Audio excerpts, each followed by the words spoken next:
Aloha, Monroe Murdoch here with Love Hawaii Realty and Love Hawaii Villas with today's Hawaii travel, tourism, and vacation planning update. It is August 18th, 2020, and we haven't done an update in a little while, so I wanted to catch everyone up to speed as best I can with what's happening here. If you get benefit from these videos, please do like and subscribe. Share them with those who may be wondering what's going on in Hawaii. And we're hanging in there. It's definitely been a rough road in terms of being shut down for a while, and not really much of any tourism going on since the end of March. And it's hard to see with various destinations in the mainland US having a lot of travel going on, but we're not a drive-to destination. So Hawaii has some unique factors going that are making it difficult, problematic to get tourism opened up again over here. So there were some significant updates a couple of weeks ago, and I'd actually recorded a couple of videos for that, but I never ended up publishing those, switched to a new phone, wasn't really happy with just how those videos came together, and so it's probably for the better anyway. We can just catch up to speed now with some of these things that have happened, including the news conference that happened today with Governor Ige, Mayor Kirk Caldwell here of Honolulu County on Oahu, and the Director of the Department of Health, Bruce Anderson, who spoke today. Before we get to that, let me just catch up to speed on some things that happened more early August that we're now well into, given that it is August 18th, with an increase in cases happening, really spiking quite a bit on Oahu, relatively speaking to what they had been before. We were seeing cases go up to 100, a couple hundred, 300 a day. And really, as they spoke about in today's news conference, there have been over 3,000 new cases since the beginning of since the beginning of August, I think it was, which is more cases than we had since the onset. So there's been a lot of local kind of concern about all the cases and all the spiking of the cases, even though hospitalizations are a small fraction of that. Nonetheless, what they did is they went ahead and they closed down parks again. So they closed down parks, they closed down beaches, closed down hiking trails, no activities or gatherings allowed there. You can go through the beach to the water for ocean activities, so it's kind of taking us back again to the April timeframe when everything was shut down. Campgrounds are closed, botanical gardens, tennis, many of the pools closed, with the exception of like private community pools can remain open, is what we found. No team sports, arcades and bowling alleys closed. Fitness centers remain open, but no group classes. Restaurants remain open, but with the social distancing. And so that was intended to roll out for a good month or so, up until the first week in September is what they were doing there. And then subsequent weeks, because the cases were still kind of spiking a little bit on Oahu, they had the news conference today, and we sort of knew something was coming, that they might roll back some restrictions. And so today they had an update as well, and I'll just reference some of my notes on that for you. Governor Ige spoke, then Mayor Caldwell, then Bruce Anderson of the Department of Health. And Governor Ige talked about, again, how there were so many cases since August 1st, more than the previous 5 months. There was another death. Total new cases today was 134. Public schools did start some aspect of reopening, but mostly for distance learning. It varies by school. During this live news conference today, Facebook Live, there were anywhere from 4,000 to about 6,000 people participating at different times, I noticed, as far as that were watching, tuning in and watching. And the governor said that he and Mayor Caldwell had talked about reinstituting some restrictions, and specifically for Oahu, and that they would go into effect midnight tomorrow, August 19th, and run for a total of 28 days, and which is like two of the 2-week cycles. And so in that announcement, they did talk about delaying pre-travel testing till October 1st at the earliest, meaning any out-of-state travelers, or as we call it, trans-Pacific travelers. There was this idea of pre-testing or testing out by having a negative COVID test. The target was September 1st. We all kind of knew recently, come early August, we knew that wasn't going to happen based on the other restrictions they rolled out. So today the governor said the earliest it would be October 1st. To us here locally, we kind of take that with a grain of salt, that we've had now a handful of delays saying it's going to be this and this and this, and it just keeps getting pushed back over and over. And so October 1st is now the new potential target date. I think a lot of that just depends on how many cases we have here locally. They're very tied to the cases and also the capacity at the hospitals, as some have kind of been pushing the capacity a little bit. that seems to be a concern. There doesn't seem to have been any real effort to expand capacity, and I think the staffing side of that is the biggest issue they have. Neighbor Island 14-day quarantine remains in effect. That's another thing they rolled out in early August, is reinstituting a quarantine for inter-island travel. It was more on the people from Oahu going to the outer islands affecting that, whereas coming from a neighbor island here, it wasn't so much a quarantine, but then of course if you're on Oahu and then going back to a neighbor island, you'd be subject to the quarantine. And so that's unfortunate that we are no longer having the inter-island travel. So with today's rollout, the big thing, once the governor is done talking and then the mayor talked about it, is he said they're introducing this new thing which is called Act Now Honolulu, Act Now Honolulu, no social gatherings. That's like the name of their new order or declaration or proclamation, whatever they're putting out there. And it essentially is limiting groups of 5 or less. And if you can work from home, they want you to work from home. No social gatherings indoors or outdoors on the island of Oahu. No parties larger than 5 people coming together. No groups larger than 5 at restaurants. Shopping malls, whether indoor or outdoor, everyone's expected to wear a mask. In-person spiritual services, church meetings, basically no singing. Everyone's got to wear face coverings. And again, no gatherings or groups larger than 5. And they're big on this number 5 right now. Business offices and all social gatherings are prohibited, like in business settings. You're not supposed to have more than 5 people within an office space at a time. And all common areas for like eating at businesses like cafeterias and different things like that are closed. And businesses are being encouraged to reduce the number of on-site employees and have people work from home. Museums and movie theaters would have to limit groups to 5 or less.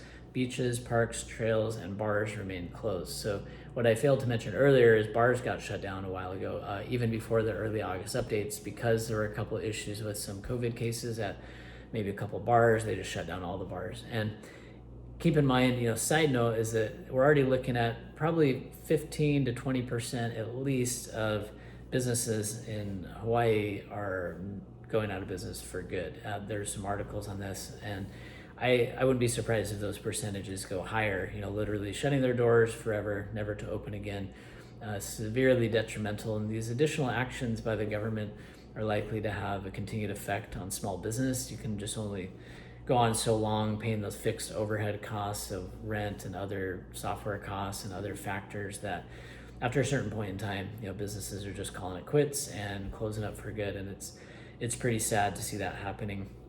Tourism for Hawaii, virtually non-existent right now. I mean, people can certainly come to Hawaii if they want to.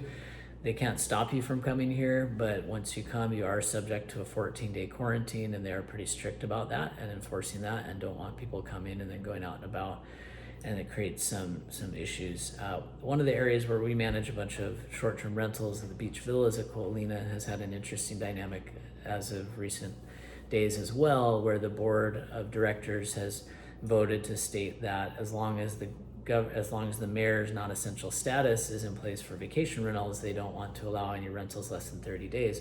This comes as a surprise because from the beginning of the pandemic, we've been allowed to continue short-term rentals here as we do meet all the criteria as a hotel, but they're not officially designated as a hotel or condotel. So there is a bit of controversy here and really at other condo projects as well, as far as how do you interpret these things, how does it apply to the various condo communities, where can you stay, where can't you stay. There are certain exempt military or government personnel that are not required to quarantine, and we've been doing some rentals with people like that. So it's really unfortunate when things are already very difficult for both travelers and the property owners, and then additional restrictions are added. Certainly everything is being done in the name of health and safety and preventing an outbreak, preventing people from getting sick and dying, and that's all understandable. But there's also, again, like I've spoken about in other videos that I've done in the past, what about the ancillary or the ripple effect of this in terms of mental health, emotional health, physical well-being, spiritual health, also just the business health of small business owners like us and like thousands of others who are not really able to make any money unless you're able to reopen the economy and reopen for tourism. Again, like none of us want to cause harm to anyone else. But at the same time, the government officials, through their very strict enforcement and mandates and controlling of American citizens and American businesses and American organizations, are essentially doing that. They are inadvertently causing death. They are inadvertently causing the death of businesses. They're inadvertently causing severe emotional, mental, spiritual trauma for people. And so you have to really evaluate all of that and look at the cost. There's always an opportunity cost with things, meaning if you choose to do one thing, you can't do another thing. You can't have both necessarily. And I think there are compromises to be made. But for instance, if you're going to shut down tourism, not allow it to occur, then there will be an opportunity cost to that, equivalent to the loss of many businesses, the loss of many jobs and families, and even, severe cases for some people that may be more prone to depression, to suicide, to mental illness, to hospitalization needs relative to that, and also just the sheer financial weight of not making any money. And what do you do if you can't have money to buy food, if you don't have money to pay your rent or your mortgage? The government cannot save us from everything that comes up, and they're not supposed to. That's not their job. We're supposed to be self-reliant and self-sufficient, and or relying on family, friends, church members to help us in our society as we need to. But when you put the wheels of the economy to a screeching halt, you can't really expect to get out of it financially without massive ramifications and repercussions to that. And this is just basic economics, really. I mean, I'm not even, well versed in that area, but know enough about business to know that when you shut it down, and it has a long effect, far-reaching effect in that regard. So it's, I'm just trying to lay it all out there for what it is, what's going on, and try not to be overly emotional in this video. And I have a lot of different opinions and feelings and perspective on a lot of it. But at the end of the day, it is what it is, and we have to kind of work with what we have to work with. And if we're not happy with how things are going, either here in Hawaii or in other states or cities or counties, then we need to do what we can proactively to influence positive change and influence things that can help to make a difference. And it is concerning for the future of Hawaii tourism and travel, and it is disappointing for many people who'd love to come here, and the beaches are empty, and even those of us who live here can't even go and sit on the beach. And some of this is hard to understand because it doesn't make sense. I'm not saying all of it doesn't make sense, but I am saying a lot of it doesn't make sense. It doesn't make sense to restrict people from going out and being in a nice open air setting and being safely distanced from other people, just because there are some people who are gathering in groups and gathering in large groups perhaps and causing some spread. But shutting it all down doesn't necessarily solve all the problems either, and it doesn't necessarily create a good solution for the future. It's potentially a short-term band-aid to get your daily case counts down, but what about 2 weeks from now, 2 months from now, 2 years from now? What is the plan? And I think it's safe to say that Hawaii's elected officials at the state and the local county level, city level, have failed the people of Hawaii and have failed all those who rely on them to potentially come to Hawaii to travel. They failed to put together a plan that makes sense. They failed to communicate such a plan. So, they're struggling. We can see that. They're out of their element, they're out of their league, and they're not well qualified for what they're trying to do right now. And it's evident. If they were capable and qualified, they would have long since rolled out a plan that makes sense.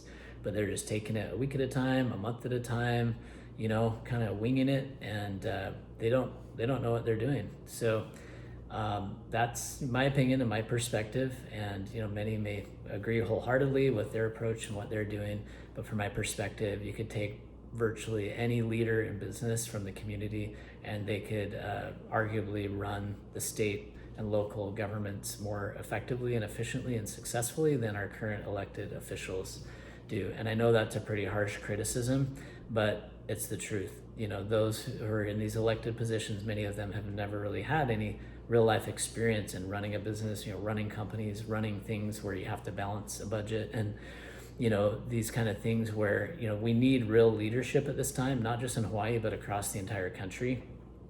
And you can see where it's really lacking in a lot of areas. and where the people just need and want real leadership and someone who can truly, sincerely, and authentically take control, things in a direction they need to go, and respect the people and the power that the people have, instead of just trying to control the people. And so it's a balance where you need to take control and be a leader, but not try to control everything and not try to force everyone to do everything. We have the capability of making our own decisions. We're supposed to have our own freedoms and liberties, and those are being infringed upon more than I ever thought possible, that I never could have fathomed, and I'm sure many of you never could have fathomed, and we find ourselves in the midst of it. It's the irony of living in one of the most naturally beautiful places in the world that people from all over the world are accustomed to coming to and enjoying, and I'm just sitting here in an 11th floor villa looking out across to the ocean, to the beach, and no one can come here and enjoy it. We can't even, I'm here, but I can't go out there and sit on the beach. So that's kind of where we are right now. It's basically another wait and see pattern of the rest of the month of August, the rest of virtually the month of September. Come mid to late September, we'll hear another update. We'll find out whether or not Hawaii officials are prepared to welcome or introduce any type of out-of-state trans-Pacific travel. And if they're not, then they'll do what they've done the last 2 or 3 times, and they'll just push it out another month to November 1st, maybe December 1st. Who knows? It's really hard to say.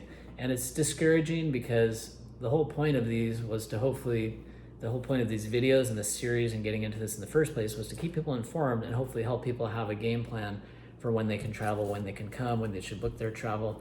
But we're in this cycle, this hamster wheel of people booking for August and then canceling, and people booking for September and then canceling, and now people that are booked for October and November considering whether they should come or cancel or what's going on. There's only so much we can do, and if we're expected to comply and follow the rules, you would just have to go with that. But I think the bigger concern, the bigger issue is that not just what's going on, but the fact that there's not a clear plan for Hawaii yet on how they're going to effectively come out of this and recover from this. And that's perhaps the most concerning and alarming of everything that's going on. So meanwhile, we are here, we're working hard to try to end this on a positive note. Our company has launched a new website for our Love Hawaii Villas brand, so we've worked with a new company on that, and we're trying to prepare things and do things to make sure that we're ready for travelers to come back.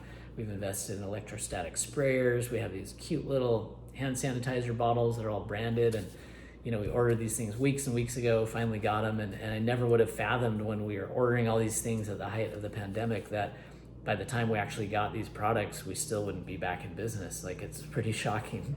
So, you can do all the necessary steps, take all the necessary precautions and be ready, but until it can open up, we'll just stay being ready. And hopefully they can figure it out. Hopefully it can improve and get better. Hopefully they can find a way to start bringing people back. And I know there will be a certain percentage of people that feel comfortable traveling that will be willing to test out of the quarantine. And in due time, as we get that going, hopefully that can really work well and we can start bringing people back here because, like I've said before, it will continue to get increasingly dire for people and for businesses and for families. And when that happens, then people just have to explore their options. Okay, what do we do? It's getting bright now. Close our business, move our family elsewhere, find a different job, get into a different industry. And, we're seeing that left and right all over the place. So hope everyone is doing well, and thank you for watching these videos. Please let us know if you have any questions. Feel free to comment on the video, let us know what you think, and if there's anything that we can do to help, please let us know. Take care. Aloha.